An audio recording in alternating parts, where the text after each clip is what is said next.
Assalamualaikum Pak Sony. Waalaikumsalam warahmatullahi wabarakatuh. Begini Pak Sony, mohon izinnya saya ini mendapat tugas dari Pendidikan Guru Penggerak, yaitu melakukan wawancara terhadap kepala sekolah terkait dengan dilema etika atau rujukan moral yang terjadi di sekolah kita di SMA Negeri 1 Indralaya. Mohon perkenan Bapak untuk bisa saya wawancara. Boleh, silakan Bu. Begini Pak, ini ada beberapa item pertanyaan Pak. Saya ajukan satu persatu Pak Sonia. Untuk yang pertama di sini, selama ini bagaimana Bapak dapat mengidentifikasi kasus-kasus yang merupakan dilema etika atau rujukan moral? Oke, terima kasih Bu.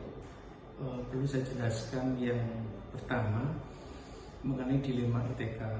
Dilema etika ya, itu kan antara sesuatu yang benar melawan yang benar.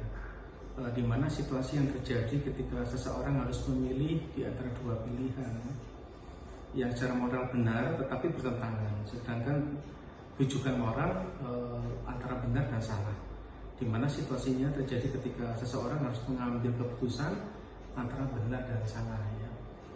Terkait dengan pertanyaan Ibu, coba ulang lagi. Bagaimana Bapak dapat mengidentifikasi kasus-kasus yang merupakan dilema etika atau rujukan moral? Oke. Identifikasikan ya Pak. Apakah ini rujukan moral? Apakah ini dilema etika? Gitu. Oke. Yang pertama, untuk mengidentifikasi itu tentu kita harus yang pertama memahami itu tentang fakta yang terjadi atau fakta situasi yang terjadi. Kemudian kita setelah fakta situasi yang terjadi, yang kedua kita bisa mengkategorikan, memilih atau memilah tentang situasi yang terjadi. Apakah itu benar, apakah itu salah. Yang ketiga, tentu dari situasi yang terjadi kita harus bisa mengidentifikasi dengan hati nurani yang benar, hati nurani yang bersih, dan tidak ada keberpihakan. Jadi kalau tentu ini tidak mudah karena pada saat kita mengidentifikasi, kita benar-benar bisa melihat situasi yang memang kondisinya tidak berpihak ya, artinya memang tidak juga menguntungkan ke satu pihak, tidak merugikan ke pihak yang lain, dan dasar keputusan kita pastinya kita berpikir kita harus mengetahui memang sumber masalahnya. Jadi sumber masalahnya, kemudian bagaimana kejadian masalahnya, seperti itu, sehingga pada saat kita menghadapi situasi apakah itu dilema etika atau rujukan moral, ketika kita itu bisa menempatkan dengan baik, maka nanti akan ada keputusan yang terbaik yang bisa kita ambil. Artinya di akhirnya win-win solution yang akan didapatkan. Artinya tidak merugikan ke satu pihak, tidak memenangkan ke satu pihak, tetapi kita mendapatkan solusi yang terbaik dan dua pihak itu ya dimenangkan semuanya. Dalam arti bagaimana capaian tujuan misi sekolah bisa tercapai dengan baik kayak gitu. Jadi di sini Bapak mengidentifikasikan dengan cara membaca situasi dulu Pak ya, melihat fakta-fakta yang terjadi, kemudian memilah mana yang termasuk kategori benar, mana yang masuk kategori salah, kemudian menggunakan hati nurani yang bersih, sehingga tidak ada keberpihakan, tidak ada pihak yang dirugikan, atau kalau bisa menguntungkan kedua belah pihak Pak ya. Oke, terima kasih Pak Sony. Oke Pak Sony, kita lanjut ke pertanyaan berikutnya Pak ya. Di sini pertanyaannya adalah, selama ini bagaimana Bapak menjalankan pengambilan keputusan di sekolah, terutama untuk kasus-kasus di mana ada dua kepentingan yang sama-sama benar atau sama-sama mengandung nilai kebajikan?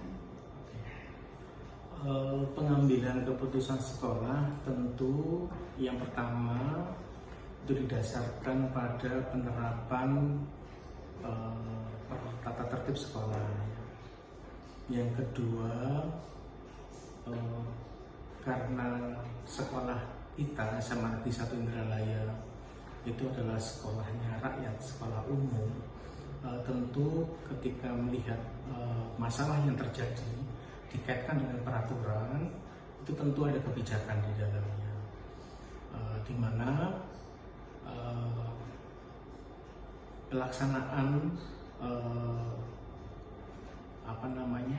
pelaksanaan tata tertib ketika mengatasi anak yang bermasalah itu tentu tidak bisa serta-merta kita ambil keputusan, tetapi kita lihat jejak rekam yang punya masalah gitu kan, jejak rekam yang punya masalah, kemudian adakah niat seseorang yang bermasalah itu mau berbuat kebaikan, mau memperbaiki diri.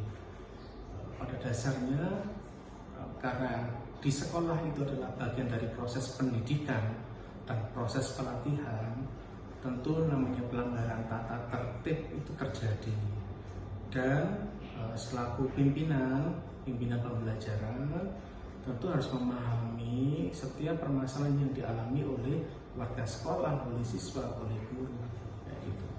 Dan sehingga pada saat kita mengambil keputusan itu pengambilan keputusan yang ketika keputusan kita ambil itu tidak akan kita cucuk cabut gitu.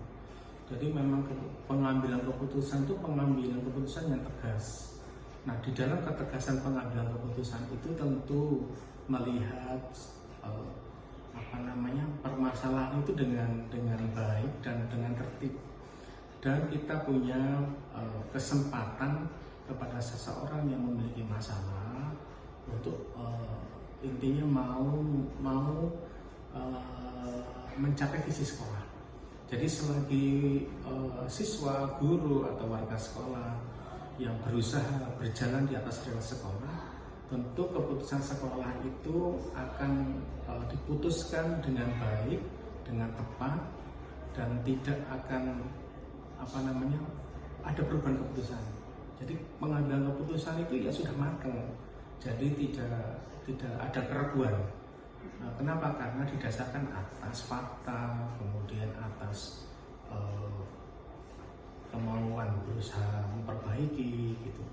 Kemudian berpikir untuk ke depan, untuk semua orang gitu kan. Di samping berbuat kebaikan untuk dunia sendiri, juga ada berbuat untuk kepentingan sekolah gitu. Sehingga ketika kita mengambil keputusan itu selalu memperhatikan sisi baik, sisi buruk, sisi ancamannya, sisi tantangannya, sisi kanan kiri, sisi belakang, sisi depan kayak gitu. Sehingga keputusan yang diambil sekolah itu memang pasti keputusan yang tepat kayak gitu. Jadi di sini Pak Sony dalam menjalankan pengambilan keputusan lebih berdasarkan pada fakta ya Pak ya. Kemudian keinginan dari seseorang tersebut untuk memperbaiki diri menjadi lebih baik. Kemudian Bapak juga memikirkan untuk kedepannya Pak ya, jangka panjang ibaratnya Pak ya, jangka panjangnya, dan mempertimbangkan bahwa keputusan yang kita ambil itu memang sudah tepat dan konsekuen Pak ya. Konsekuen. Oke, terima kasih Pak Sony. Selanjutnya nih Pak ya. Pertanyaan selanjutnya adalah langkah-langkah atau prosedur seperti apa yang biasa Bapak lakukan selama ini? Langkah-langkah yang saya lakukan ketika ini mengambil keputusan Bu ya? Ya, mengambil keputusan dalam menghadapi dilema etika tadi. Oke, langkah-langkahnya yang pertama berkoordinasi dengan stakeholder yang terkait ya. Kalau itu permasalahannya bidang kurikulum, ya koordinasi dengan kurikulum. Kalau itu misalnya menyangkut tentang kesiswaan, ya kita berkoordinasi dengan kesiswaan. Kalau terkait dengan wali kelas, maka ya kita akan berkoordinasi dengan wali kelas gitu. Jadi yang pertama itu berkoordinasi. Kemudian yang kedua, kita melihat aturan yang ada di sekolah. Kemudian yang ketiga, kita melihat dari sisi seseorang yang memiliki masalah, gitu kan. Apakah dia dua-duanya benar atau salah satu benar, salah satu salah, begitu kan. Kemudian yang keempat, kita harus benar-benar harus bisa mempelajari permasalahan itu, apakah ada kebohongan, apakah ada sisi orang-orang yang ikut terlibat dalam masalah itu, misalnya harus menghilangkan bukti masalah misalnya, atau misalnya seseorang itu punya kepentingan tertentu, gitu kan. Nah, di sini kita harus benar-benar punya filter yang pada saat nanti keputusan yang akan diambil itu keputusan yang benar-benar keputusan yang paling tepat lah, kayak gitu. Itu artinya tidak jangan sampai keputusan kita itu salah, kayak gitu. Jadi langkah-langkah itu harus pas. Jadi kita harus berkoordinasi, kemudian kita kembalikan ke aturan yang berlaku, kemudian kita panggil orang-orang yang terkait satu persatu, dan dengan pendekatan humanisme tentunya kan, dalam pendekatan ke seseorang yang sedang kita selesaikan masalahnya. Kemudian yang keempat, ya, keputusan yang kita ambil keputusan yang paling tepat. Begitu Pak ya? Iya. Jadi di sini berkoordinasi dengan stakeholder yang terkait, kemudian melihat aturan yang ada di sekolah, kemudian melihat dari sisi seseorang yang bermasalah tadi, kemudian mempelajari permasalahan tersebut, apakah ada orang-orang yang terlibat di dalamnya mempunyai kepentingan tertentu, gitu Pak ya. Kemudian permasalahan tadi difilter seoptimal mungkin agar keputusan yang diambil tepat. Kemudian Bapak juga menggunakan pendekatan humanisme dan Pak. Terima kasih Pak ya. Kita lanjutkan kembali Pak ya ke pertanyaan berikutnya. Di sini, hal-hal apa saja yang selama ini Bapak anggap efektif dalam pengambilan keputusan pada kasus-kasus dilema etika? Yang efektif adalah sosialisasi tentang bagaimana melaksanakan kegiatan pembelajaran di sekolah dengan baik. Jadi sosialisasi aturan yang sebenarnya harus disampaikan, sehingga warga sekolah tahu mana hal yang diperbolehkan, mana yang tidak diperbolehkan. Jadi sosialisasi itu bisa disampaikan pada saat rapat dinas. Kemudian yang kedua tentu butuh koordinasi pastinya. Jadi jangan sampai kita mengambil keputusan itu ya hanya sepihak. Ketika ada seseorang melakukan sesuatu kita dengar, kita ambil keputusan, kan nggak bisa. Jadi harus didengarkan dua-duanya ketika terjadi dilema etika ya, kayak gitu kan, sehingga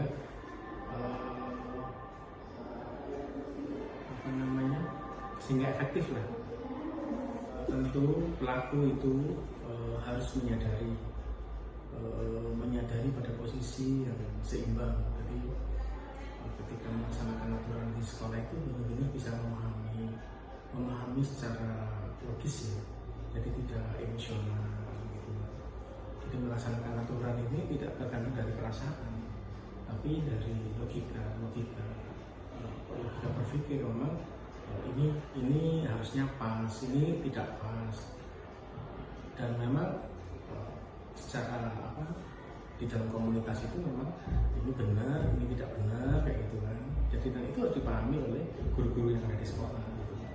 Jadi bukan karena faktor perasaan, bukan karena ada teman yang mengawi kita gitu kan, tapi pada saat di awal itu ada sosialisasi, melihat aturan yang disosialisasikan itu, menyadari bahwa kita bisa mengikuti aturan-aturan itu dengan kemampuan maksimal, dengan logis gitu, sehingga akan lebih efektif ketika itu dilaksanakan.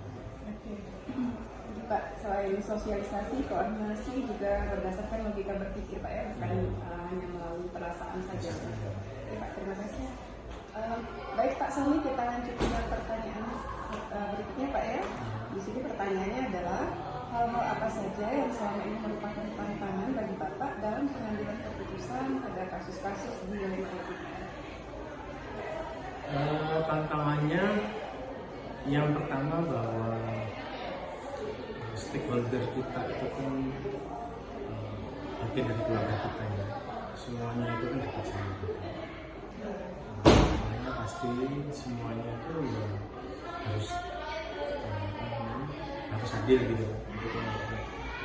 Sedangkan orang-orang di sekitar kita orang dekat kita semua gitu.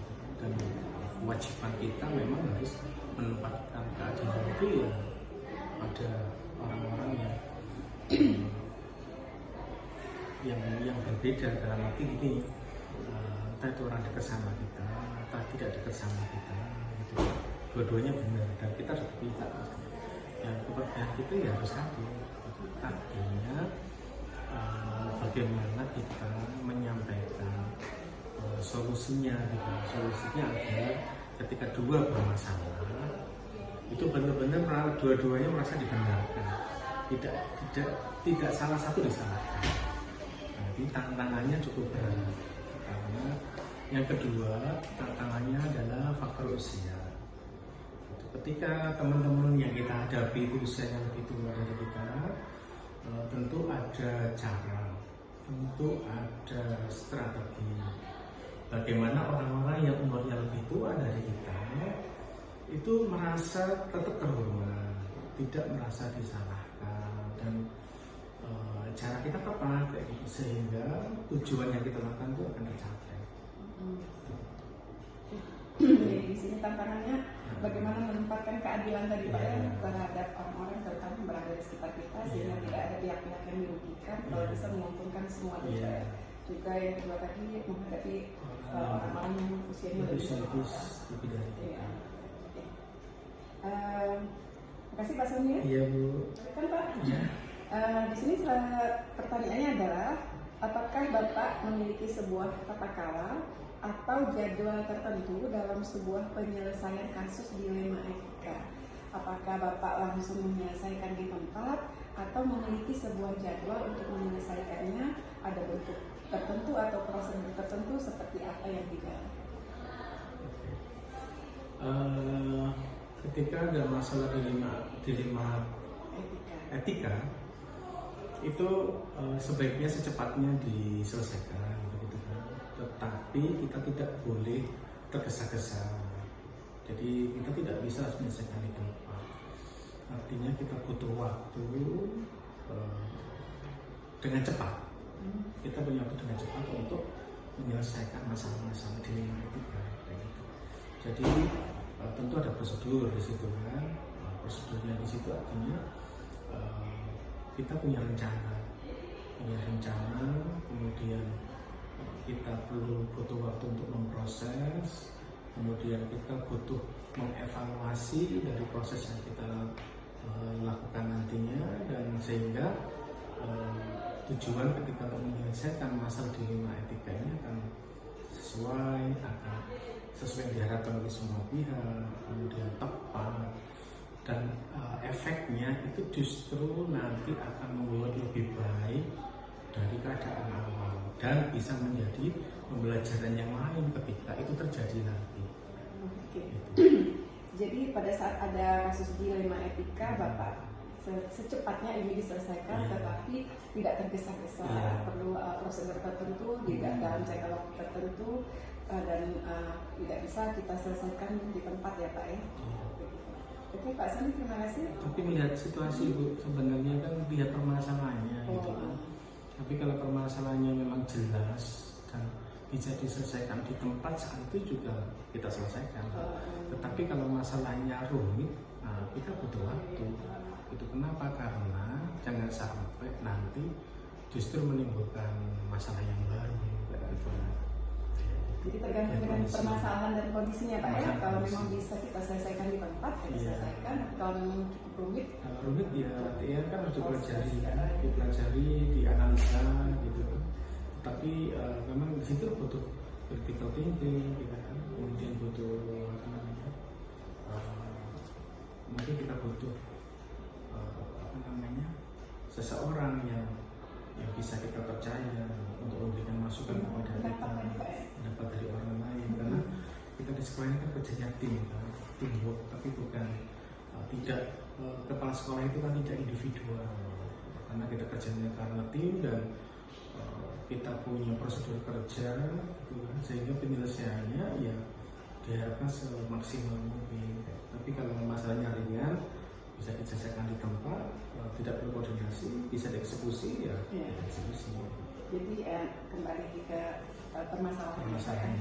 Terima kasih Pak. Iya. Lanjutkan ya Pak Sony ya. Iya. Ini pertanyaannya adalah, adakah seseorang atau faktor-faktor apa yang selama ini mempermudah atau membantu Bapak dalam pengambilan keputusan dalam kasus-kasus dilema etika? Tentu yang menjadi faktor yang akan mempermudah kita di dalam menyelesaikan dilema etika itu karena kita punya pengalaman tentunya kan, punya pengalaman jadi guru, pernah jadi wali kelas, pernah jadi pembina OSIS, pernah jadi wakil, pernah jadi kepala lab gitu. Nah, pengalaman-pengalaman yang kita miliki kurang lebih 17-18 tahun menjadi guru, ketika kita jadi pemimpin pembelajaran, tentu ini akan mempermudah di dalam menyelesaikan masalah dilema etika. Jadi ke pengalaman Pak ya? Ke pengalaman tentu ketika filosofinya kan begini Bu. Ketika kita bisa menjadi guru, menjadi anak buah yang baik gitu kan, tentu kita akan bisa jadi pemimpin yang baik. Oke. Jadi cerminan dari apa yang kita lakukan kira-kira gitu Pak ya. Ada lagi Pak yang kira-kira menurut Pak Sony bisa mempermudah, mungkinkah ada faktor atau faktor lain atau pihak lain? Itu yang pribadi Pak ya. Yang kedua ada filosofi bahwa sebuah masalah itu ada dua versi. Ada seseorang itu menganggap masalah itu bukan masalah. Yang kedua, ada seseorang yang menganggap masalah itu adalah masalah.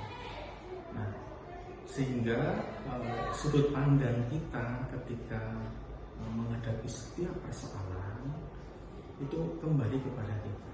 Ketika itu kita katakan ringan, ya ringan. Ketika itu kita katakan berat, ya. Sehingga pola hidup kita ketika kita menghadapi sebuah dilema etika ini, kalau saya pribadi Bu ya,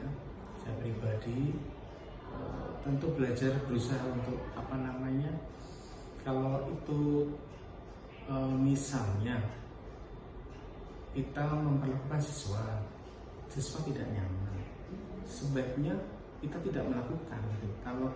Kalau kita sudah punya pengalaman bahwa itu tidak akan membuat nyaman belajar siswa gitu. Jadi jangan kita lakukan. Kalau misalnya itu hal yang membuat mereka semangat untuk belajar, maka itu harus kita lakukan. Bagaimana cara membuat semangat belajar, sehingga agar kita punya keilmuan ke sana, maka kita memang wajib untuk literasi, wajib untuk banyak membaca berbagai macam kasus yang terjadi di sekolah dan solusinya bagaimana. Itu juga akan memberikan keilmuan kepada kita ketika kita menghadapi dilema etika. Oke, jadi selain pengalaman tadi, kasus-kasus yang sudah terjadi itu membuat kita semakin mempelajarinya gitu Pak ya. Jadi dari kasus-kasus yang terjadi, bahan evaluasi kita, bahan pembelajaran kita untuk terus belajar gitu Pak ya. Oke, terima kasih Pak. Sama-sama Bu.